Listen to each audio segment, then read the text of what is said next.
समाजोद्धर्तारः सुहितकरविज्ञाननिपुणा नमस्तेभ्यो भूयात् सकलसुजनेभ्यः प्रतिदिनम्। यह श्लोक का अर्थ ऐसा है कि समाजोद्धार करने वाले, सुहितकर काम करने वाले, अच्छा काम करने वाले और विज्ञान में निपुण ऐसे सभी लोगों को मेरा प्रतिदिन नमस्कार। यह श्लोक कहने का कारण ऐसा है कि हम ऐसे ही कैटेगरी के, यही टाइप के लोगों से, यही स्तर के लोगों से मुलाकात करने जा रहे हैं, साक्षात्कार करने जा रहे हैं, बात करने जा रहे हैं। यही सत्र में पहले बात करेंगे श्री स्वामी नारायण टेम्पल डोंबिवली यूनिट के महंत श्री हरिचरण दास जी से। आपका स्वागत है। जय स्वामीनारायण। मैं किरण देशमुख। इस वीडियो में आपका बहुत बहुत स्वागत है। हम है स्वामीनारायण मंदिर डोंबिवली में और हमारे साथ है स्वामी हरिचरण दास। व्यस्तता से आपने समय निकाला, बहुत बहुत धन्यवाद आपका। हम चाहते हैं कि हमारे व्यूअर्स को आप स्वामीनारायण मंदिर थोड़ा विस्तार से बताइए। सबसे पहले तो आपको और सभी दर्शकों को जय स्वामीनारायण। जय स्वामीनारायण। हम शुरुआत करेंगे कि हमारा जो संप्रदाय है सनातन धर्म की ही एक शाखा है और हमारा संप्रदाय स्वामीनारायण संप्रदाय या फिर उद्धव संप्रदाय के नाम से जाना जाता है। और हमारे संप्रदाय के इष्ट देव भगवान स्वामीनारायण हैं और हमारे संप्रदाय में दो गादी भगवान स्वामीनारायण ने स्वयं संस्थापित की है, एक उत्तर विभाग और दक्षिण विभाग। उसमें से हमारा जो ये मंदिर है डोंबिवली मंदिर, या यूँ कहो कि पूरा मुंबई दक्षिण विभाग के अंतर्गत आता है। और हमारा जो ये मंदिर है वो हमारे संप्रदाय का ही एक मंडल सरदार धाम उसके द्वारा संचालित है। और हमारे गुरु श्री पूज्य सदगुरु स्वामी श्री नित्य स्वरूप दास जी, जिनके मार्गदर्शन के नीचे हम 125 जितने त्यागी संत अलग अलग 8 से भी ज़्यादा मंदिर का निर्वहन कर रहे हैं और उनमें से एक ये डोंबिवली है। और यहाँ की सेवा पूज्य गुरु श्री ने मुझे दी है, तो उनके आदेश के अनुसार हम यहाँ सेवा कर रहे हैं। और हमारा संप्रदाय वैसे देखा जाए तो रामानुजाचार्य जी की जो विशिष्टाद्वैत परंपरा है तो उसी के अनुसार हमारी भी विशिष्टाद्वैत परंपरा है। मैंने पहले बताया उस तरह हमारे इष्ट देव भगवान स्वामीनारायण हैं। रामानुजाचार्य जी के गुरु रहे थे यमुनाचार्य जी। और हमारे संप्रदाय की जो सनातन धर्म की जो मूल शाखाएं हैं उनमें से मूल शाखाएं हम देखें तो अद्वैत, विशिष्टाद्वैत, द्वैताद्वैत, विशिष्टाद्वैत मत के आचार्य रामानुजाचार्य जी हैं। और उनकी परंपरा हमारे संप्रदाय में आ रही है। स्वामी सहजानंद जी जो आपके संस्थापक है, उन्होंने दीक्षा ली थी स्वामी मुक्तेश्वरानंद जी से? जी नहीं, वास्तव में ये है कि सहजानंद जी जो है ना वही भगवान स्वामीनारायण है। उनका जन्म उत्तर प्रदेश के अयोध्या के 5 छपैया नामक गांव में हुआ। 3 साल तक वे रहे और फिर वहां से अयोध्या आकर रहे और फिर 11 साल की उम्र में उन्होंने गृह त्याग किया और 7 वर्ष तक वन विचरण किया। और फिर गुजरात में आए और यहाँ आकर गुरु रामानंद स्वामी से मिले और रामानंद स्वामी के पास से उन्होंने दीक्षा ग्रहण की है। और फिर जैतपुर हमारे स्वामीनारायण संप्रदाय का प्रसिद्ध तीर्थ धाम है गुजरात में, वहाँ उनको संप्रदाय की धर्मधुरा पर रामानंद स्वामी ने प्रस्थापित किया। वैसे हमारे संप्रदाय के संस्थापक रामानंद स्वामी माने जाते हैं। उद्धव समाज के संप्रदाय के, उद्धव संप्रदाय के, वे उद्धव जी के अवतार है जी। और उन्होंने अपने स्थान पर सहजानंद स्वामी को प्रस्थापित किया एज उत्तराधिकारी। और वे ही भगवान स्वामीनारायण है। उद्धव संप्रदाय जो चालू हुआ था उनके बारे में थोड़ा बता सकते हैं क्या? रामानंद स्वामी और उनका जन्म अयोध्या में हुआ था सन विक्रम संवत 1795 की साल में। अयोध्या में उनका जन्म हुआ था। पवित्र ब्राह्मण वंश में उनका जन्म हुआ था। उनके पिताजी का नाम था अजय विप्र और माता का नाम था सुमति देवी और उनके बचपन का नाम था राम शर्मा।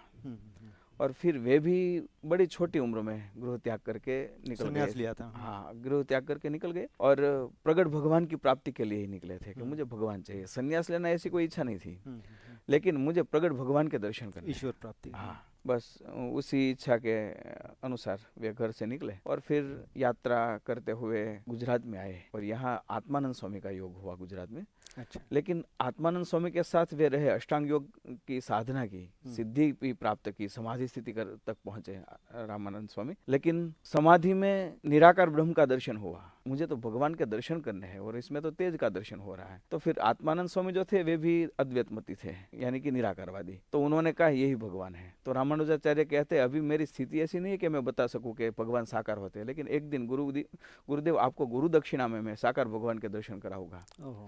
ऐसा कह के वहां से निकले और फिर श्रीरंग क्षेत्रम गए। ये दक्षिण भारत में आता है और रामानुजाचार्य जी की कर्मभूमि है। और वहाँ रहकर फिर रामानुजाचार्य जी के संप्रदाय का प्रपन्नामृत नामक ग्रंथ उनका उन्होंने अध्ययन किया और रामानुजाचार्य जी के भाष्यों का अध्ययन किया, गीता भाष्य, उपनिषद भाष्य आदि का। और वहाँ रहते हुए वे साधना कर रहे थे। उसी वक्त स्वप्न में रामानुजाचार्य जी ने दर्शन देकर दीक्षा दी और उसके प्रतीक स्वरूप तो दीक्षा के जो चिन्ह थे वो उनके शरीर में पाए उन्होंने। और उनको यकीन हुआ कि मुझे रामानुजाचार्य जी ने दीक्षा दी है और दीक्षा देकर कहा था कि आप नव्य संप्रदाय की स्थापना करो उद्धव संप्रदाय के नाम से, इसीलिए आपका अवतरण है इस पृथ्वी पर। और इस तरह विक्रम संवत 1811 के साल में उद्धव संप्रदाय की स्थापना श्रीरंग क्षेत्र में हुई। फिर वहां से रामानंद स्वामी वृंदावन गए और वहां उन्हें भगवान कृष्ण के दर्शन हुए। साधना करते हुए प्रगट भगवान कृष्ण ने दर्शन दिए और उन्होंने 2 मंत्र दिए जो अभी हमारे संप्रदाय में प्रसिद्ध है। और वे 2 मंत्र वैदिक हमारे जो ग्रंथ है नारद पंचरात्र शास्त्र में वे दोनों मंत्र अभी उपलब्ध हैं। ऐसे वैदिक मंत्र दोनों दिए और हमारे संप्रदाय में सामान्य दीक्षा और विशेष दीक्षा के रूप में वे अभी प्रचलित है। गुजरात में वापिस आए और यहाँ आकर फिर उन्होंने संप्रदाय बहुत प्रयत्न करके सत्संग प्रचार करके संप्रदाय चलाया और उनके 72 जितने त्यागी शिष्य थे। जब भगवान स्वामीनारायण गुजरात में आए उस वक्त 72 जितने उनके त्यागी सन्यासी शिष्य थे उन्होंने जी, मतलब आज के तारीख में आज वॉलंटियर्स बोल सकते हैं जी। और वो 72 वॉलंटियर्स जो पूर्णतः डिवोटी थे जी। मतलब स्वयं के संसार के लिए, स्वयं के अर्थार्जन के लिए उन्होंने कुछ नहीं किया जी। और सिर्फ कमिटेड थे उद्धव संप्रदाय या स्वामीनारायण संप्रदाय प्रमोट करने के लिए। महाराज जी ये बताइए कि जो स्वामीनारायण संप्रदाय के 72 पहले शिष्य हुए थे तो उनका अर्थार्जन कैसे चला होगा? ज्यादातर भिक्षावृत्ति से चलता था। जी, अपनी सनातन परंपरा जैसी थी वैसे ही चलता रहता। भिक्षावृत्ति करते थे और सदाव्रत चलाते थे। हमारे संप्रदाय में लगभग रामानंद स्वामी के प्रस्थापित किए हुए 40 जितने सदाव्रत अलग अलग गांवों और शहरों में चलते थे। अच्छा। तो सदाव्रत में जो भी यात्री आते थे उन्हें धर्म का उपदेश देते थे। सदाव्रत मतलब धर्मशाला, अन्न क्षेत्र चलाते थे। ओके। सदाव्रत मतलब वहाँ पे निवास की भी सुविधा होती थी और खाना भी मिलता था। हाँ जी, कहीं ज्यादा कहीं कम लेकिन सुविधा मिल जाती थी। जी बिल्कुल। मतलब हमारे जो परंपराओं में है कि सेवा करना, दीन दुखियों की, प्रवासियों की, अतिथि की सेवा करना, ये परंपरा हमारे स्वामीनारायण संप्रदाय में भी है और वो बहुत जतन की हुई है। आज के तारीख में भी बड़ा माध्यम है जो लोगों को जोड़ता है स्वामीनारायण ट्रस्ट से। हमारे संप्रदाय के कोई भी मंदिर में, हमारे मूल संप्रदाय के कोई भी मंदिर में आप जाओगे, कभी भी आप जाओगे तो भोजन की प्राप्ति आपको अवश्य में हो जाएगी। और हर मंदिर में मैं तो बार बार ये बात कहता हूँ, हमारे गुरुजी भी ये बात कहते हैं कि मंदिर केवल एक दर्शन करने का माध्यम नहीं है। यहाँ भगवान के दर्शन तो होते ही है लेकिन साथ साथ मंदिर एक संस्कार केंद्र है। तो मंदिर में कोई भी व्यक्ति आए तो सनातन धर्म का संस्कार प्राप्त करके जाए, ये हमारा मुख्य हेतु रहता है। जी। मंदिर का हजारों सालों से जो परंपरा चली आ रही है, आपने देखा रहेगा पुराने मंदिर वो बहुत बड़े क्षेत्र पे हुआ करते थे और अलग अलग देवी देवताओं की स्थापना हुआ करती थी और वहाँ पे बड़े प्रांगण में लग्न, श्राद्ध, नामकरण, अन्न क्षेत्र, ऐसे सभी प्रकार के जो सामाजिक विधि है वो भी हुआ करते थे और उसमें वैदिक शिक्षा भी हुआ करती थी। वैदिक शिक्षा मतलब सिर्फ पूजा पाठ नहीं बल्कि गणित, आयुर्वेद, ये भी वैदिक शिक्षा का ही भाग हुआ करते थे, which is more scientific in nature. So we are a very scientific community. हमारे संप्रदाय में भी आज भी 1 महीना भी पूरा नहीं हुआ, हमारे संप्रदाय का केंद्र स्थान वड़ताल धाम, उनकी उस स्थान की स्थापना के 200 साल पूरे हुए। उसका द्विशताब्दी महोत्सव बड़ी धूमधाम से मनाया गया। उसमें हमारे संप्रदाय के 12 ऐसे विद्वान संत, त्यागी सन्यासी जिन्होंने डॉक्टरेट की डिग्रियां प्राप्त की हैं अलग अलग विषय, पीएचडी होल्डर्स, और उनमें से 2 तो डिलेट हैं। ऐसे विद्वानों का सम्मान वहाँ पर हुआ। तो हमारे संप्रदाय में विद्वत्ता की भी बहुत बड़ी महत्ता एक मानी जाती है। भगवान स्वामीनारायण के समकालीन समय में 3500 त्यागी संत थे। जब वे आए संप्रदाय में तब 72 थे, लेकिन आप नहीं मानोगे, उनका चमत्कार समझो या फिर उनकी कला समझो, केवल 2 साल में उन्होंने 500 जितने त्यागी संत बनाए थे। केवल 2 साल में। 1857 की साल में वे आए संप्रदाय में और 1886 की साल में उन्होंने इस लोक से विदाई ली। तो जब विदाई ली उससे पहले हमारे संप्रदाय में 3500 पुरुष संत थे और 1500 जितने त्यागी स्त्री संत थी। अच्छा अच्छा। मतलब टोटल 5000 त्यागी थे हमारे संप्रदाय में, पुरुष और स्त्री दोनों होकर। और उनमें से 712 जितने तो विद्वान थे, जो जिसको अपन डॉक्टर बोल सकते हाँ हैं डॉक्टर बोल सकते आज के हैं, तारीख में। हाँ डॉक्टर बराबर। बोल सकते हैं। ऐसे विद्वान 712 संत हैं हमारे ओके। संप्रदाय में। ये तो लगभग मतलब एक अम्ब्रेला परिचय हो गया। महाराज जी, मैं आपको विनती करता हूँ कि आपका जन्म नाम और आप ये क्षेत्र में कैसे आए उसके बारे में थोड़ा बताइए। इसलिए इसके लिए थोड़ी क्षमा चाहूँगा, क्योंकि हमारे संप्रदाय की एक परंपरा ये रही है कि पूर्वाश्रम है, उसके बारे में मैं कुछ नहीं बता पाऊँगा। अच्छा, ओके। हाँ, न तो नाम और न कुछ भी। ओके। लेकिन मेरा त्यागाश्रम में 16 साल हुए। अच्छा। इस इन गुरु की निश्रा में मैं आया, 16 साल का समय मेरा गया और यहाँ आकर संस्कृत की शिक्षा प्राप्त की और उसके साथ साथ साधु की जो रीति भाती होती हैं, हमारे संप्रदाय के अनुसार पंचवर्तमान की जो रीति भाती होती हैं, वे सब दीक्षा वे सब शिक्षा मैंने गुरुजनों के पास से प्राप्त की। और उसके अलावा किस तरह संप्रदाय का प्रचार किया जा सके, किस तरह हमारी सनातन संस्कृति की सेवा की जा सके, ये सब शिक्षाएं प्राप्त करके आज गुरु की आज्ञा से पिछले 2 साल से मैं यहाँ डोंबिवली में हूँ। इससे पहले भावनगर आदि जो हमारे अलग अलग स्थान है, गुरु आज्ञा के अनुसार हम आते जाते रहते, फिरते रहते हैं। ओके। आपने जो एक्सप्लेन किया कि पिछले 16 साल से आप इस सेवा में हो, तो और यहाँ पे आने के बाद में आपने कुछ शिक्षा प्राप्त की, तो इसके बारे में हम कोई ट्रेनिंग स्कूल्स चलाते हैं? हमारा जो मंडल है ना, मतलब मैंने पहले कहा सरदार धाम, जी, तो सरदार धाम में हमारे गुरु श्री की निश्रा में हमारे त्यागियों के लिए एक संस्कार केंद्र है। कहाँ पे है ये लोकेटेड? ये भावनगर, राजकोट से 22 किलोमीटर भावनगर हाईवे, और बहुत बड़ा तीर्थ धाम है। त्यागियों संतों के लिए संस्कार केंद्र है। कोई भी मुमुक्षु त्यागाश्रम में आता है हमारे मंडल में, तो सबसे पहले कम से कम 3 से 4 साल वहाँ पर रहता है। फिर गुरु की इच्छा के अनुसार या फिर उसकी जो कैटेगरी है या फिर क्वालिफिकेशन है, उसके अनुसार आगे की पढ़ाई या फिर और कोई सेवा, उसके अनुसार उसे ट्रेनिंग, फिर संप्रदाय की सेवा के लिए उसे गुरु आज्ञा देते हैं कि आप यहाँ जाओ और सेवा करो। लेकिन 3-4 साल तो कम से कम वहाँ रहना पड़ता है। अच्छा। ट्रेनिंग सेंटर में, ताकि हमारे संप्रदाय की रीति और हमारे सनातन संप्रदाय की जो धर्म की जो रीति परंपरा है वे सभी मुमुक्षु को पता चले और एक रीति से सब प्रचार कर सके।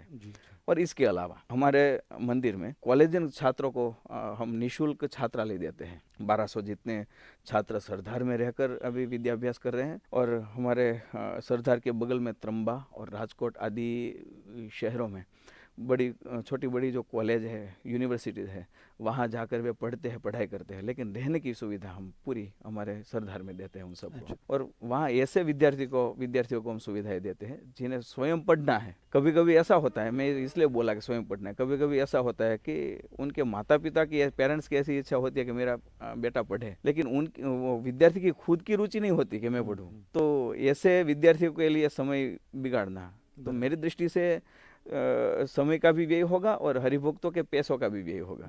तो हम ऐसे विद्यार्थियों का सिलेक्शन करते हैं जिन्हें स्वयं पढ़ना है और देश के लिए, समाज के लिए और हमारी संस्कृति के लिए कुछ करना है। बहुत बढ़िया। और ऐसे विद्यार्थियों का चयन करके हम वहाँ उन्हें छात्रालय की सुविधा देते हैं, और छात्रालय के साथ साथ कॉलेज जाने और आने के लिए ट्रांसपोर्ट की भी सुविधा, बस की सुविधा देते हैं। इसके अलावा किताबें, यूनिफॉर्म इत्यादि सब सुविधाएं हम फ्री में देते हैं। तो उसका चयन कैसे होता है, सिलेक्शन कैसे होता है? सिलेक्शन पहले तो हम मार्कशीट देखते हैं और फिर एक छोटा सा इंटरव्यू होता है उसका। किसी के रिकमेंडेशन से वहाँ पे आते हैं? बिल्कुल नहीं, जरूरत नहीं है। तो उनको मालूम कैसे पड़े? मतलब गुजरात में तो बहुत प्रसिद्ध है हमारा सरदार धाम। कहते हैं ना, किसी की क्या बोलते हैं उसे, हाँ, मतलब सिफारिश की जरूरत नहीं है। हाँ, किसी की सिफारिश की जरूरत नहीं, लेकिन जो कनेक्ट होने के लिए जो रिक्वायर्ड कनेक्शन है, मैं उसकी बात कर रहा हूँ। उसके लिए कोई लेकर आए तो कोई दिक्कत नहीं है। कोई दिक्कत नहीं है। ओके। तो ये सेंट्रल गुजरात में होने के कारण सिर्फ गुजराती भाषा में ही होता है क्या सरदार धाम में? ज़्यादातर गुजराती भाषा, क्योंकि सेंट्रल गुजरात है। ओके। मुंबई के नज़दीक या ठाणे के एरिया में या महाराष्ट्र में ऐसा कोई सेंटर है? भविष्य में बनाने की हमारी एक प्लान है, योजना है। सरदार धाम में जो कोई रिमोट जगह पे कोई विद्यार्थी जरूरतमंद है, तो वहाँ पे कनेक्ट करने के लिए कैसे कनेक्ट हुए? क्योंकि हर कोई स्वामीनारायण मंदिर से जुड़ा शायद नहीं होगा, प्रसार चलता है उसके लिए। हाँ बिल्कुल होता है, सबसे पहले प्रचार तो हमारे गुरुजी हर रोज रात 9 से 10:30 बजे घर सभा के नाम से एक सत्संग सभा करते हैं और उसका लाइव टेलीकास्ट आस्था भोजन, आस्था गुजराती, लक्ष्य टीवी चैनल इत्यादि में होता है और हर रोज के उनके व्यूअर 40,000 के आसपास हैं। बहुत बढ़िया। और इसके माध्यम से भी बहुत बड़ा प्रचार होता है। और इसके अलावा ये जो मैंने व्यूअर्स जो बताए वे तो यूट्यूब चैनल्स के हैं जी। और ये इनके जो टीवी पर जो व्यूअर्स है वो तो अलग है, बहुत ज़्यादा हाँ। रहेंगे। तो इनके इस माध्यम से बहुत बड़ा प्रचार होता है। और इसके अलावा भी हमारे संप्रदाय की कई संस्थाएं हैं और गुजरात की जो भी एनजीओस है, ज़्यादातर एनजीओस हमारी एक्टिविटीज़ कनेक्शन में के है। बारे में जानते हैं और कनेक्शन में है। इसके अलावा भी छोटे से गांव से भी कोई भी व्यक्ति आकर कहता है कि हमारे गांव में एक लड़का है, उसे पढ़ना है लेकिन उसके माँ बाप की परिस्थिति नहीं है, तो हम हमारे संस्था के नियम के अनुसार उसका इंटरव्यू ले लेते हैं और हमें लगे कि ये लड़का हमारे देश के लिए, समाज के लिए और सनातन संस्कृति के लिए काम का लड़का है, तो हम उसे कोई जान पहचान हो या ना हो, सिफारिश हो या ना हो, फिर भी हम उसे हमारी संस्था में रख लेते हैं। बहुत बढ़िया। हाँ। मतलब कोई विद्यार्थी की सक्षमता, कार्यक्षमता जी। अगर अच्छी हो हम्म। तो वो उन्हें लेने के लिए, उनको स्पॉन्सर करने के लिए ऐसी रचना है इस संस्था में। जी। यहाँ पे जो डोंबिवली में जो यूनिट है तो वहाँ पे ऐसा कोई, या मुंबई के एरिया में या जी। ठाणे एरिया में या महाराष्ट्र में जी। ऐसे कोई सेवा कार्य चलता है कि जो विद्यार्थियों को प्रमोट करे? जी बिल्कुल, अभी नज़दीक के भविष्य में ही हमारे यहाँ डोंबिवली वेस्ट में रेती बंदर के पास जो स्वामीनारायण सिटी का प्रोजेक्ट चल रहा है, ओह, उस प्रोजेक्ट के अंदर ही हमारा मेरे ख्याल से महाराष्ट्र का सबसे बड़ा सनातन मंदिर यहाँ बनने जा रहा है। बहुत बढ़िया। और बहुत बड़ा प्लान यहाँ, वैसे देखा जाए तो इसका 2D प्लान तो आ भी गया है और नज़दीक के भविष्य में ही यहाँ बहुत बड़ा मंदिर का निर्माण होगा। और मंदिर के साथ साथ हमारे सनातन संस्कृति के सभी प्रकल्प, उसके अंदर विद्यादान, अन्न क्षेत्र या फिर और रुग्णालय यानी हॉस्पिटल इत्यादि कई प्रकल्प इसके अंदर, गौशाला आदि कई प्रकल्प इसके अंदर आ जाएगी। और इसके अंतर्गत यहाँ महाराष्ट्र में रहने वाले जो विद्यार्थी हैं उनको भी ये लाभ प्राप्त हो सकेगा। और महाराष्ट्र के अलावा जगन्नाथपुरी में भी हमारा एक प्रकल्प ऑलरेडी चालू है और वहाँ पर भी भविष्य में बहुत बड़ा मंदिर हो रहा है और वहाँ भी वहाँ के ज़रूरतमंद जो विद्यार्थी हैं उनको लाभ प्राप्त होगा। ऐसी हमारी नज़दीक के भविष्य में हमारी 10,000 छात्र हमारे संस्था से हर साल तैयार हो, ऐसी हमारी योजना है। Very good, very good. ये जो डोंबिवली में रेती बंदर के यहाँ जो क्षेत्र बन रहा है उसका ज्योग्राफिकल एरिया लगभग कितना होगा? वैसे पूरा जो प्रोजेक्ट है ना वो तो 100 एकड़ जितनी ज़मीन पर है और उसमें से मंदिर के लिए 8 एकड़ ज़मीन हमें प्राप्त होगी और उस पर 8 एकड़ ज़मीन पर मंदिर संकुल, बहुत बड़ा मंदिर। तो ये ज़मीन ऑलरेडी एलोकेटेड है आपको?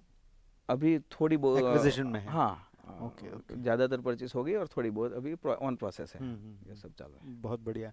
आपको बहुत बहुत शुभकामनाएं ये प्रोजेक्ट के लिए, क्योंकि ये शायद मुंबई के आसपास का, शायद केशव सृष्टि करके एक जगह है वहाँ पे सेवा कार्य चलता है, लेकिन आप जो बोल रहे हैं वो साइज़ का प्रोजेक्ट शायद मुंबई के लगभग नहीं है। बहुत बहुत शुभकामनाएं। बहुत ज़रूरतमंद लोगों को आप जो सर्विस है वो मिलेगा। और आप तो हिंदू धर्म का अंग ही मानते हैं। आज के जियोपॉलिटिकल सिचुएशन में आक्रांतों द्वारा खनन किए हुए जो मंदिर हैं उसके बारे में चर्चा हो रही है।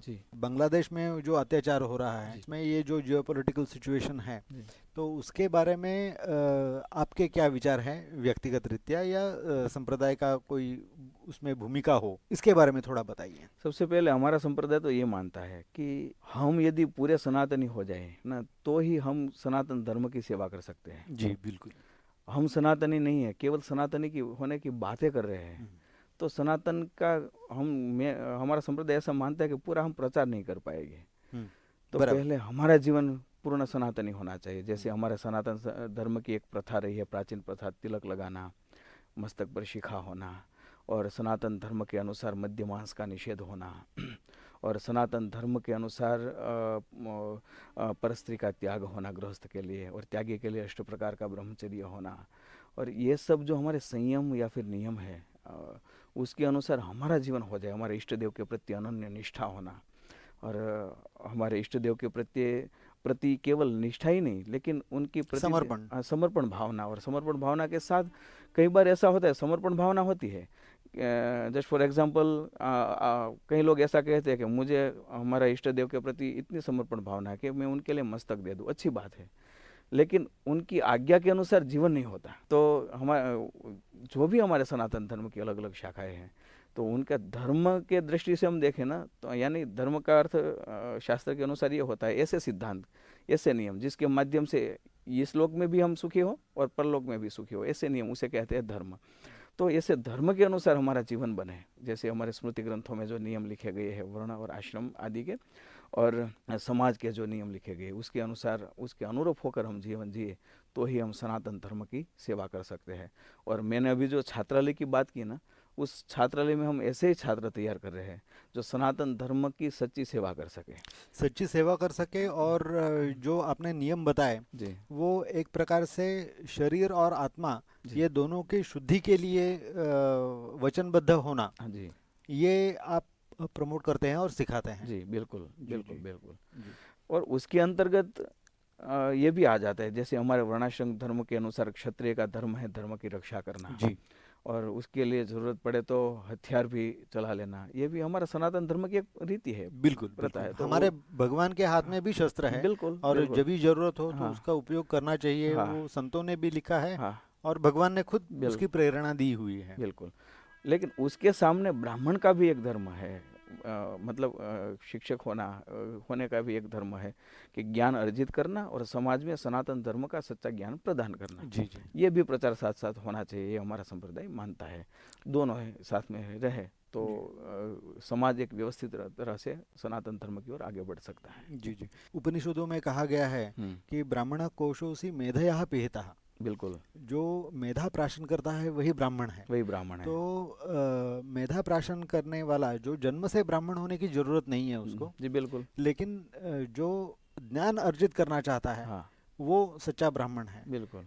बाहरी वेश उसका शायद अलग होए, हम्म, है ना, लेकिन वो टेंडेंसी अगर हो बिल्कुल तो उसको ब्राह्मण कहा जाता है, और उसको योग्य शुद्धि के रास्ते पे आप लेना चाहोगे। बिल्कुल बिल्कुल। बराबर। हमारे संप्रदाय के त्यागी वर्ग में केवल ब्राह्मण ही नहीं है, ब्राह्मण के साथ साथ वैश्य, क्षत्रिय और शूद्र भी है, जी जी, और चारों वर्ण के त्यागी हमारे संप्रदाय में है, और चारों सत्संग प्रचार की और सनातन धर्म के प्रचार की सेवा कर रहे हैं, जो ब्राह्मण का कर्तव्य है, बिल्कुल बिल्कुल। ये कर रहे हैं। वो कार्य कर रहे हैं, हाँ। वही ब्राह्मणों का कार्य है। हाँ, यही तो ब्राह्मण भले है। जन्म से वो ब्राह्मण न होए, बिल्कुल। लेकिन कर्म से वो जरूर ब्राह्मण है। बिल्कुल है ना? बिल्कुल बिल्कुल। और यहाँ पे एक बात मैं नोट करना चाहूंगा कि ये क्षुद्र शब्द नहीं है, ये शूद्र शब्द है। बिल्कुल सही कहा। शूद्र शब्द और क्षुद्र शब्द में बहुत अंतर है। बहुत अंतर है। हमारे संस्कृति में क्षुद्र को ही नहीं होता, जी, है ना, शूद्र हो सकते हैं। के ऊपर मैं थोड़ा प्रकाश डालूंगा जी सर, कि शूद्र शब्द का अर्थ ये होता है कारीगर या फिर कलाकार, करेक्ट।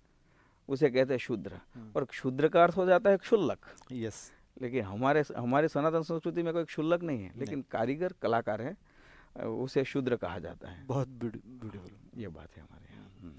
शूद्र मतलब एक कोई प्रवचन में या भाषण में मैंने सुना था कि शूद्र मतलब शांति देने वाला। बिल्कुल, ऐसा भी उसका विवरण है। उसका मुख्य कार्य रहता था मैनेजमेंट, समझो ना। करेक्ट। मानो कि हमारा ये कार्यक्रम चल रहा है तो यहाँ पर माइक्रोफोन की जरूरत है, कौन करके देगा? यह है शूद्र। डोंबिवली में राजा जी पथ पर जो हमारा स्वामीनारायण मंदिर है, जी जी, उसमें ऑलरेडी ये सभी प्रवृत्तियाँ चालू है। हर रोज यहाँ सत्संग भी होता है, प्रातः से लेकर शाम तक यहाँ भक्तिमय और धर्ममय वातावरण के साथ साथ अन्न क्षेत्र भी चालू है, और यहाँ कोई ज़रूरतमंद लोग आते हैं तो उनकी सेवा भी यहाँ ऑलरेडी चालू है। लेकिन अभी छोटे पैमाने पर है क्योंकि यहाँ जगह की व्यवस्था कम है उसके हिसाब से। लेकिन सत्संग की प्रवृत्ति यहाँ हर रोज़ चालू है। हर रोज़ प्रातः 7 बजे आरती के बाद कथा होती है, और फिर धार्मिक कार्यक्रम सब होते हैं, और शाम को भी कथा होती है। और हर रविवार 7:30 से 9 बजे तक यहाँ जाहिर सत्संग का कार्यक्रम होता है, रवि सभा जिसे हमने नाम दिया है। और हर सोमवार को रात 9 बजे से 10:30 बजे तक हमारे इस मंदिर में युवाओं की सभा होती है, जिसे हमने नाम दिया है समर्पित युवा सभा। और हर महीने की 15 तारीख को यहाँ मासिक सभा होती है, और उस सभा को हमने नाम दिया है मासिक अभयदान सत्संग सभा। और ये 3 सभाएं हमारे यहाँ बड़ी होती हैं। इसके वो सभाओं का स्वरूप कैसे रहता है? भाषण, चर्चा, ऐसा स्वरूप होता है? सत्संग का स्वरूप होता है।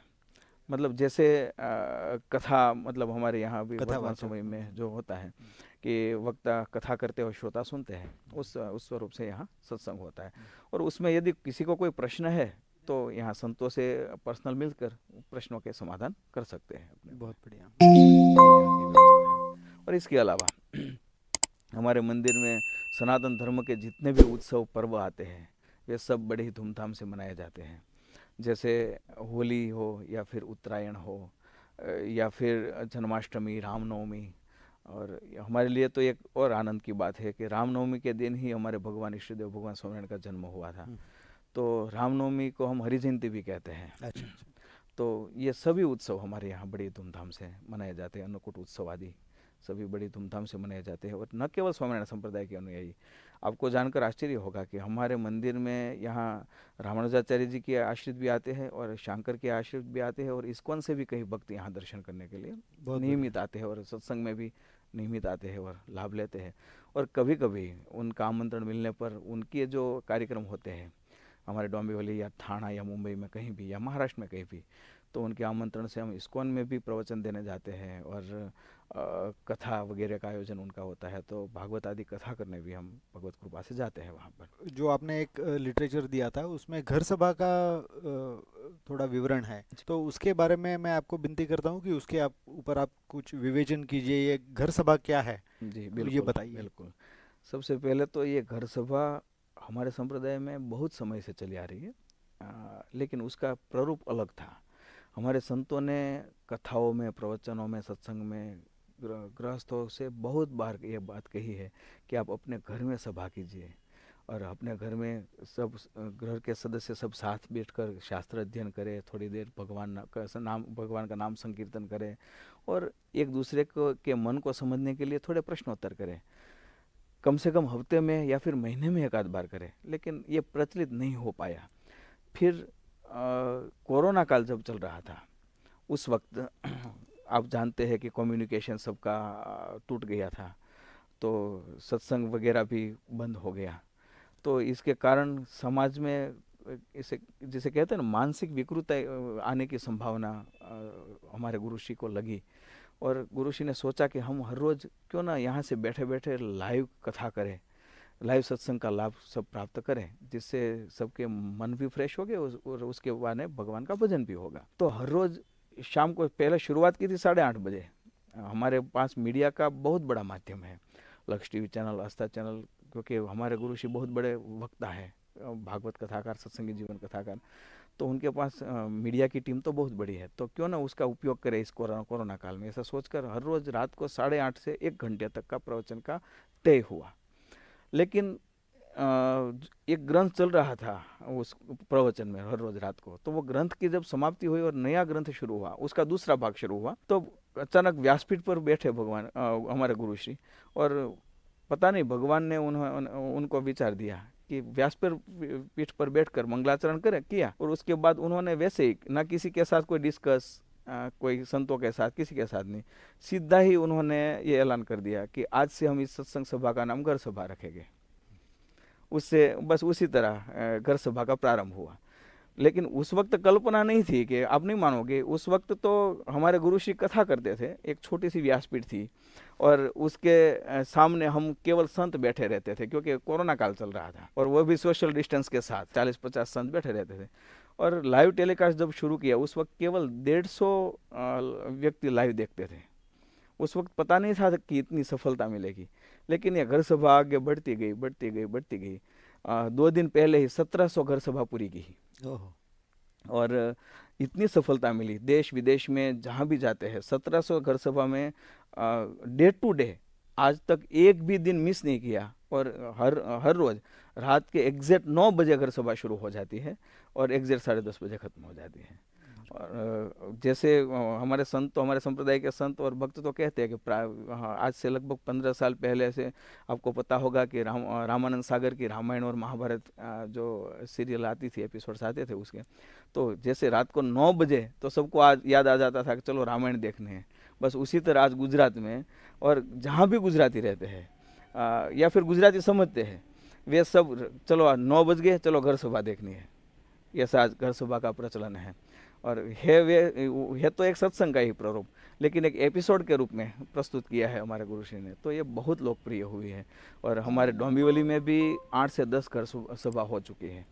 और शायद फरवरी में तय नहीं कह सकता, लेकिन फरवरी में लगभग 5 घर सभा एक साथ डोंबिवली को प्राप्त होगी। बहुत बढ़िया। और अगले 2 साल की घर सभा तो बुक हो गई है कि हमारे यहाँ करो, हमारे यहाँ करो। तो ऐसा प्रचलन घर सभा का है। और उसके ठीक है, प्रचलन तो अच्छी बात है, ये सब फेमस होना ये सब, लेकिन ये हमारा ध्येय नहीं है ना। एक साधु के रूप में हमारा ध्येय तो ये है कि समाज में अच्छा मैसेज जाए और समाज में के लोगों का जीवन परिवर्तन हो। तो घर सभा के माध्यम से कई परिवारों के पारिवारिक प्रश्नों का समाधान हुआ है। उसके रेफरेंस आते हैं हमारे पास कि घर सभा देखते हुए हमारे इस प्रश्न का समाधान हो गया। और कहीं सामाजिक प्रश्नों के भी समाधान हुए हैं। और घर सभा के माध्यम से कई लोगों के व्यसन दूर हुए हैं और कई लोग भगवान के मार्ग पर अग्रसर हो सके हैं।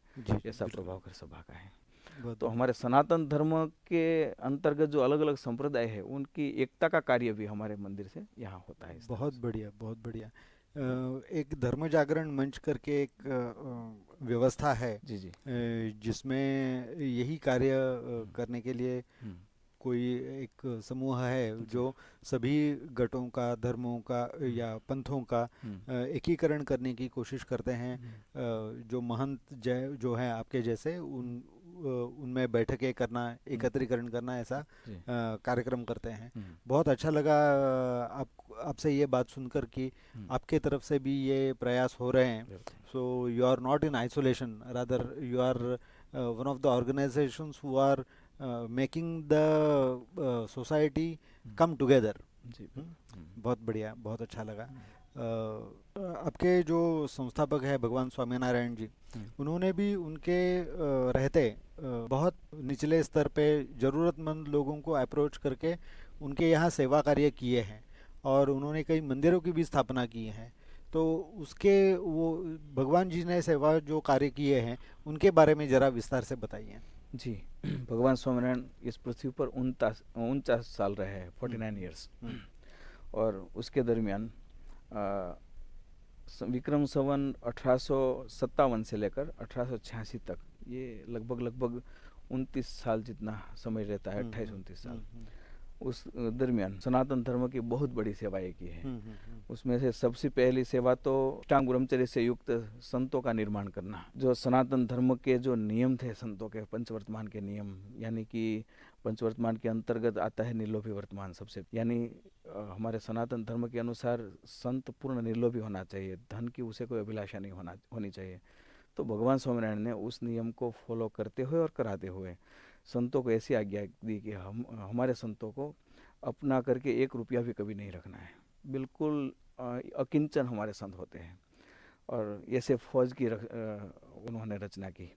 उसके अंतर्गत आप नहीं मानोगे कि हमारे पास केवल 2 ही वस्त्र होते हैं, एक मैंने पहने और एक सूख रहे। अच्छा। तीसरा वस्त्र हम नहीं रख सकते, हमारे भगवान स्वामी की आज्ञा है। और ये जो वस्त्र है ना, ये भी वास्तव में ये सफ़ेद है।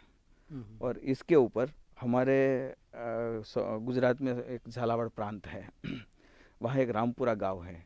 ऐसा कहा जाता है कि जब द्वारिका समुद्र में विलीन हो रही थी, भगवान श्री कृष्ण ने यहाँ से जब विदा ली, उस वक्त गोपियाँ जब उनकी पत्नियाँ, मतलब भगवान श्री कृष्ण की पत्नियाँ जब अर्जुन के साथ जा रही थी, तो रास्ते में लुटेरों ने उनकी पत्नियों को लूटा।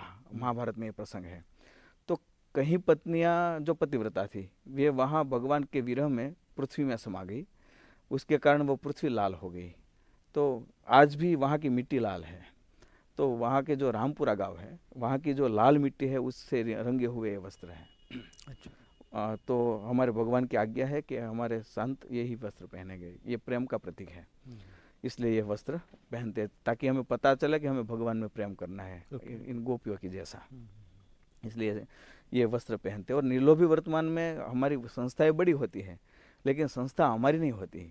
वास्तव में हमें तो गुरु की आज्ञा हो तो हमारे साथ तो केवल हमारी पूजा और हमारा भिक्षा पात्र ही जाएगा, उसके अलावा हम कुछ हमारे साथ नहीं ले जा सकते यहाँ से।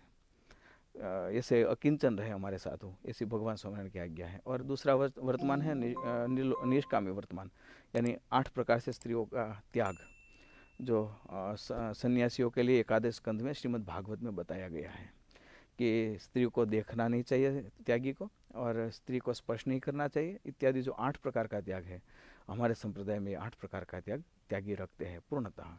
यहाँ तक कि स्वप्न में भी स्त्री का यदि संकल्प हो तो भगवान को अंतर्यामी समझकर दूसरे दिन हमारे त्यागी उपवास कर लेते हैं प्रायश्चित के रूप में। ऐसा अष्टांग ब्रह्मचर्य भगवान स्वामिनारायण ने प्रवर्ताया है। और तीसरा निस्वादी वर्तमान। तो निस्वादी वर्तमान के अंतर्गत यह आता है, भगवान स्वामिनारायण की आज्ञा है कि हमारे त्यागी संत दिन में एक बार ही भोजन करें, वो भी काष्ठ के एक पात्र में, भगवान के निवेद में जो भी भगवान को अर्पण किया हुआ हो, वैसा प्रसादीभूत अन्न, वो भी सात्विक अन्न और सादा अन्न, जैसे सब्जी रोटी दाल चावल, वो एक पात्र में मिलाकर और उसमें 3 पोष पर पानी डाल दो, और फिर ऐसा जो भोजन है दिन में एक बार मिक्स करके मिलाकर त्यागी साधु को खाना चाहिए। ये भगवान श्री हरि की आज्ञा है, और ये निस्वादी वर्तमान है हमारा। और चौथा वर्तमान है निस्नेही वर्तमान। जिस गांव में हमारा जन्म हुआ है हमारे त्यागी साधु का, उस गांव में त्यागी साधु दोबारा कभी नहीं जा सकता, और जिस कुटुंब में, जिस परिवार में उसका जन्म हुआ है, उस परिवार के साथ कोई संबंध नहीं, कोई रिलेशन नहीं। यहाँ पर एक प्रश्न उपस्थित होता है कभी कभी समाज में, थोड़ी अज्ञानता के अवश्य, कि ऐसा क्यों, कि जिस माँ बाप ने जन्म दिया तो उसके साथ कोई रिलेशन नहीं, ऐसा क्यों? तो इसका कारण भगवान श्री ने अंत्य प्रकरण के 19वें वचनामृत में बताया है कि हमारे लिए, त्यागी के लिए तो वसुधैव कुटुंब होना चाहिए। तो यदि संबंधी के साथ पूरी वसुधा ही कुटुंब है हमारा, मतलब पूरी पृथ्वी कुटुंब है, पूरी पृथ्वी कुटुंब है, तो संबंधी के साथ संबंध रखेंगे तो क्या होगा? तो भगवान श्री ने वचनामृत में ये बताया है कि एक तो वो देह के संबंधी है, और उसमें सत्संगी समझकर उसका महात्मा समझेंगे तो दूसरे भक्तों से इसका महात्मा ज्यादा हो जाएगा, तो पक्षपात हो जाएगा। इसलिए कोई संबंध किसी के साथ नहीं, हमारे लिए सब बराबर है। ये रखने के लिए जिस गांव में उसका त्यागी का जन्म हुआ है, या फिर जिस कुटुंब में उसका जन्म हुआ है, उसके साथ कोई रिलेशन हम नहीं रखते हैं। हाँ, हमारे मंडल के अन्य संत ये रिलेशन रख लेते हैं, लेकिन मेरे माता पिता के साथ मेरा कोई रिलेशन नहीं होता। ये हमारा निस्नेही वर्तमान है जीवन पर्यंत।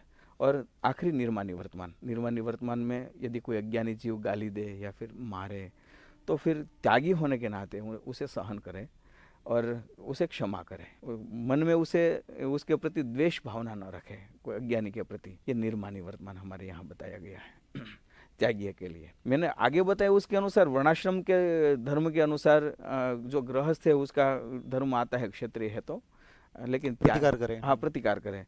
लेकिन जब त्यागी मतलब भगवान प्राप्ति के लिए निकले हैं, तो त्यागी के धर्म के अनुसार वो निर्मानी वर्तमान का पूर्णतः पालन करें। ये पंचवर्तमान हमारे यहाँ बताए गए हैं। तो ये पंचवर्तमान से युक्त संतों का निर्माण भगवान स्वामिनारायण ने किया। और इसके अलावा बहुत बड़ा कार्य भगवान स्वामिनारायण ने किया, शास्त्र लिखने का और लिखाने का। भगवान श्री स्वामिनारायण ने स्वयं हिंदू धर्म के 354 शास्त्रों का सार इकट्ठा करके 212 श्लोक में समा लिया और शिक्षापत्री नामक ग्रंथ लिखा। जी। और उसके अलावा वचनामृत आदि कई ग्रंथ हमारे संप्रदाय में है।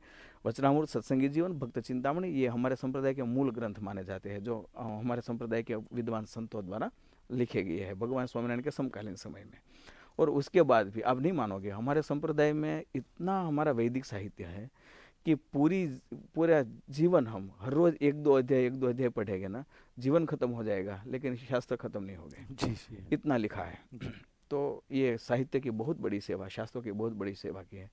और इसके अलावा हमारे सनातन धर्म की जिसे नींव कहा जाए, ऐसे मंदिरों का निर्माण भगवान स्वामिनारायण ने करवाया है। स्वयं 6 मंदिरों के निर्माण करवाए हैं, जो हमारे मूल संप्रदाय के 6 मंदिर माने जाते हैं।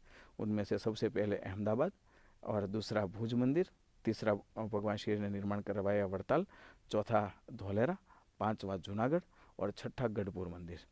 इन 6 मंदिरों का निर्माण भगवान स्वामिनारायण ने स्वयं करवाया। और फिर प्रेक्षकों के लिए मैं बताना चाहता हूँ कि ये सभी मंदिर जो 18 से 22 और 18 से 28 के बीच में 6 वर्षों में हुए जी, है ना, ये मंदिरों का साइज देखेंगे तो जिस समय में बनाए गए ये मंदिर, जी तो ये मतलब मैनिफेस्टेशन के हिसाब से या कोई प्रकट स्वरूप का इतना बड़ा काम हाँ करना, हाँ ये बहुत ही अनन्य साधारण बात है। बिल्कुल बिल्कुल।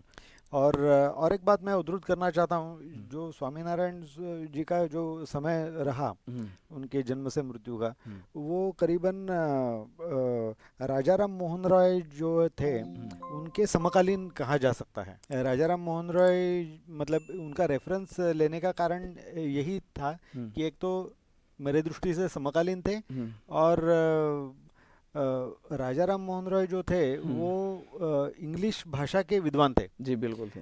और इसके लिए वो अंग्रेज़ों के प्रभाव में भी मतलब दोनों तरफ से प्रभाव हुआ। हम्म, राजाराम मोहन रॉय ने अंग्रेज़ों के ऊपर प्रभाव डाला, और अंग्रेज़ों का राजाराम राजाराम मोहन रॉय जी के ऊपर प्रभाव था। प्रभाव था। तो इसके लिए वो एकेडमिक्स में भी जल्दी आ गए, है ना।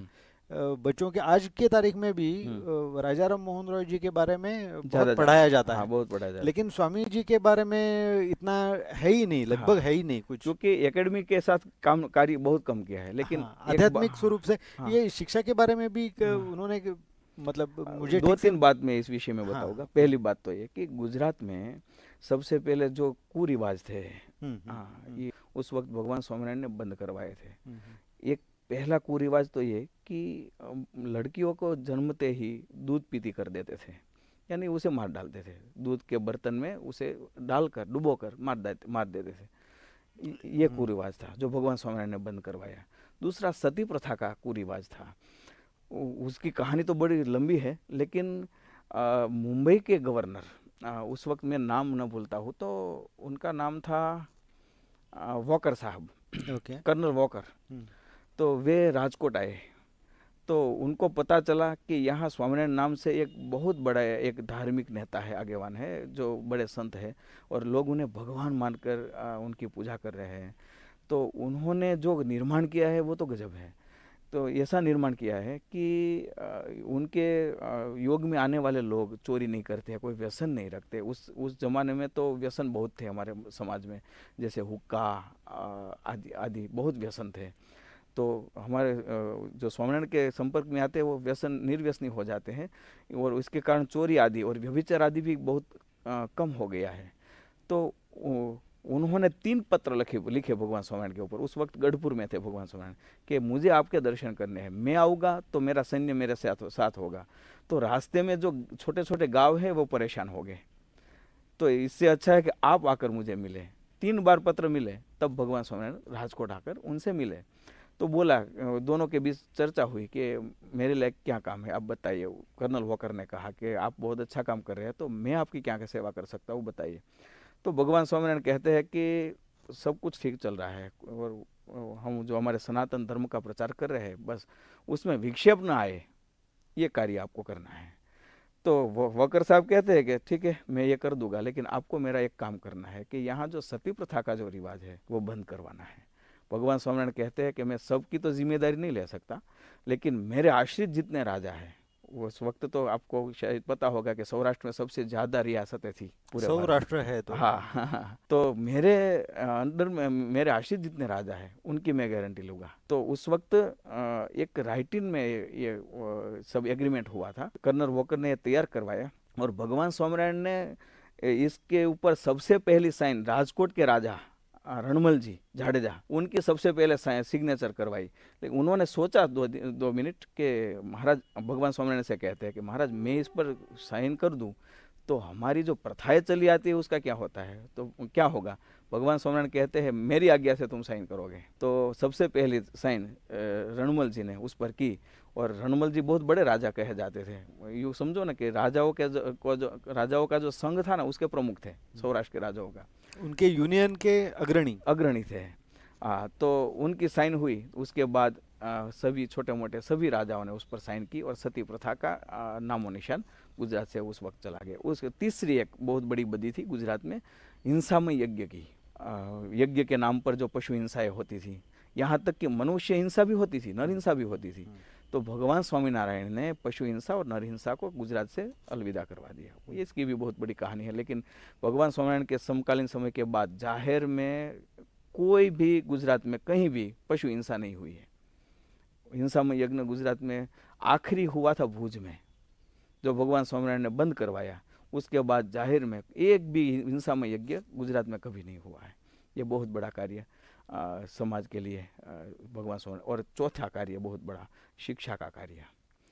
आपको जानकर आश्चर्य होगा कि जब गायकवाड़ सरकार बड़ौदा की, सयाजीराव गायकवाड़, उन्होंने जब एजुकेशन की शुरुआत की, लेडीज एजुकेशन की, जेंट्स स्कूल थी, स्कूल तो शुरू हो गई थी, लेकिन जब लेडीज एजुकेशन की शुरुआत की तो उस जमाने के अनुसार लेडीज, स्त्री को पढ़ाने के लिए कोई स्त्री शिक्षिका चाहिए थी, तो कहाँ से लाए? तो उस वक्त सबसे पहली स्त्री शिक्षिका स्वामिनारायण संप्रदाय से मिली है। Very good. क्योंकि उस जमाने में भगवान स्वामिनारायण ने उनके आश्रित स्त्री भक्तों को भी पढ़ाया लिखाया है।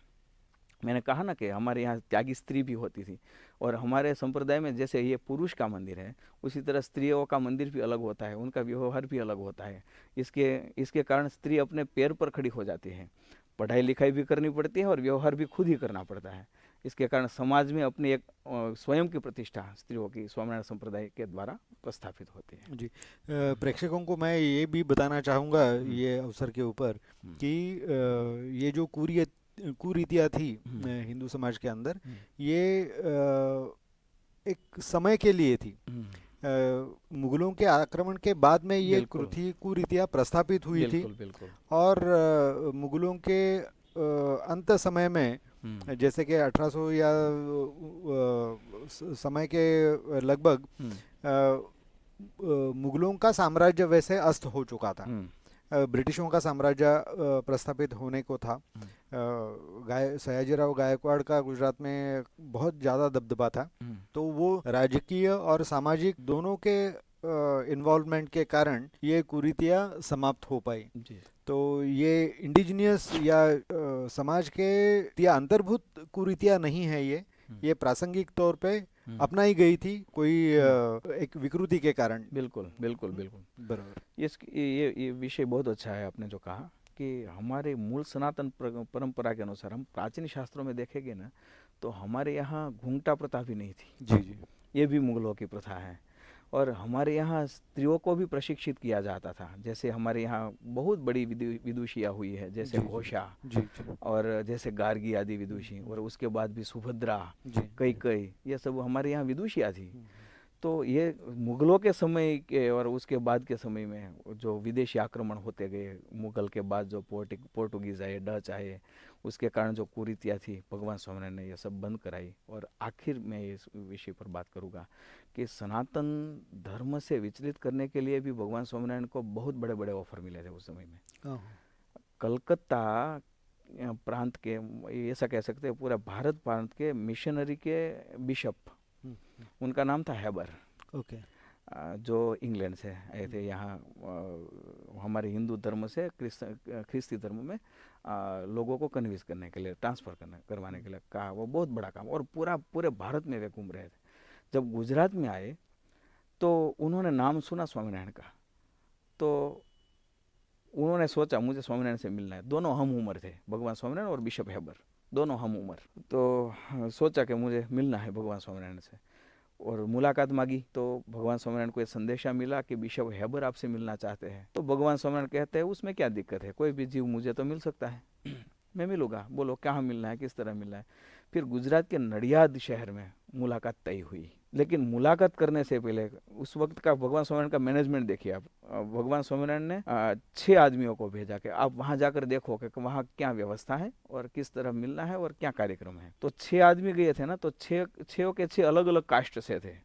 उस जमाने में तो कास्ट के अनुसार अलग अलग वेशभूषाएं होती थी। बराबर। तो 6 के 6 अलग अलग कास्ट के थे, और लेकिन 6 के बीच में जो तालमेल था एक दूसरे को समझने का, वो देखकर बिशप हैबर हैरान रह गए और पूछा कि आप 6 के 6 अलग अलग हो, और 6 के 6 जैसे कहते हैं ना कि खूंखार ज्ञातियां जिसे कहते, ऐसी का ज्ञातियों से हो, फिर भी आप फिर भी आप एक साथ कैसे रहते हो। तब उन्होंने स्पष्टता करके कहा कि हमारे भगवान स्वामीनारायण कहते हैं कि आपका निजी स्वभाव जो भी है, लेकिन सत्संग में जो है वो हमारा भाई है। और जो हमारे सनातन की और हमारे संप्रदाय की सेवा करता है वो हमारा भाई है। इस हिसाब से हम हमारे परिवार से भी ज़्यादा प्रेम हमारे सत्संगी भाइयों के साथ करते हैं। वो बिशप याबर हैरान रह गए, तो मुझे स्वामीनारायण से मिलना ही है। फिर जब मिलने आए भगवान स्वामीनारायण नडियाद में, उस वक्त 200 घुड़सवार उनके साथ थे, भगवान स्वामीनारायण के साथ लगभग फौज लेके आए थे। फौज लेकर आए थे। और वे सभी भगवान स्वामीनारायण के आश्रित सभी क्षत्रिय राजा थे। और ये सब देखकर तंग रह गए। बिशप हेबर ने ये सब लिखा है उनकी किताब में, डायरी में। हाँ, ये सब लिखा हुआ है कि मेरे पास भी उस वक्त सेना थी और यदि लड़ाई हो तो मेरी सेना जीत जाए, ऐसी ट्रेनिंग दी हुई मेरे पास सेना थी। लेकिन स्वामीनारायण के पास 200 सैनिक जो आए थे उनके साथ, वे गामठी थे, गांव के थे। लेकिन मेरे पास जो सेना थी ना, उसमें से एक भी मुझे पहचानता नहीं था, क्योंकि सब गिराए के थे। और उनके पास जो थे ना, वो उनके प्रति पूर्ण समर्पित थे। और इससे बिशप हेबर बहुत प्रभावित हुए। और उन्होंने एक ऑफर भी दिया कि स्वामीनारायण, आप चाहो तो हमारे साथ इंग्लैंड आ सकते हो और आपको बहुत बड़ा ओहदा भी मिलेगा और आपको बहुत बड़ा काम भी मिलेगा। भगवान स्वामीनारायण कहते हैं कि आप चाहो तो हमारे साथ आ सकते हो और हिंदू धर्म क्या है मैं आपको सिखाऊंगा। वाह, बहुत बहुत बढ़िया। ये ऑफर वहाँ भगवान स्वामीनारायण को मिला था। बहुत इंस्पायरिंग स्टोरीज हैं। Very good. मैं आपको एक पर्सनल सवाल पूछना चाहता हूँ कि आप जो संन्यास लिए या ये संस्थान के प्रति समर्पित जीवन जीने का तय हुआ, वो तभी आपकी उम्र क्या रही होगी? जी, मेरी एज उस वक्त 23 साल थी। ओके। और 23 साल की उम्र में मैं त्यागाश्रम में आया। और मेरे गुरु पूज्य सदगुरु स्वामी श्री नित्य स्वरूप दास जी, आपको जानकर हैरानी होगी कि मैं त्यागाश्रम में आया ना, उस वक्त मेरा कोई ऐसा विचार न था कि मैं त्यागी बनूंगा। लेकिन मैं पहली बार सरदार धाम में आया था ये सोचकर, सभी युवान आते हैं, बाल युवा महोत्सव चल रहा था वहाँ पर, सॉरी दिवाली की सत्संग शिविर चल रही थी। हर दिवाली के ऊपर होती है वहाँ पर 9 दिन की या फिर 7 दिन की सत्संग शिविर होती है। तो शिविर चल रही थी, तो सभी वहाँ जाते हैं। तो उस हिसाब से मैं भी पहली बार सरदार गया था। तो सोचा था सत्संग करूँगा और मेरे अंदर जो व्यसन आदि खराब आदतें हैं उन्हें छोड़ूंगा और अच्छा जीवन जीऊँगा, ऐसा सोचकर मैं गया था। लेकिन वहाँ जाकर पता नहीं क्या हुआ, मैं कैसे प्रभावित हो गया। लेकिन जैसे ही मैंने इन संतों के दर्शन किए तो मुझे इन संतों में मेरा भविष्य दिखने लगा। मुझे लगा कि बस जीवन जीना है तो ऐसा जीना चाहिए। बहुत बढ़िया। और मैं यहाँ रुक गया। बहुत बढ़िया। आज संत के रूप में बैठा हूँ। अच्छा, आपने थोड़ी देर पहले बोला था कि सरदार धाम वहाँ पे आपका बहुत बड़ा सेवा कार्य चलता है। ये जगह कहाँ पे है एग्जैक्टली?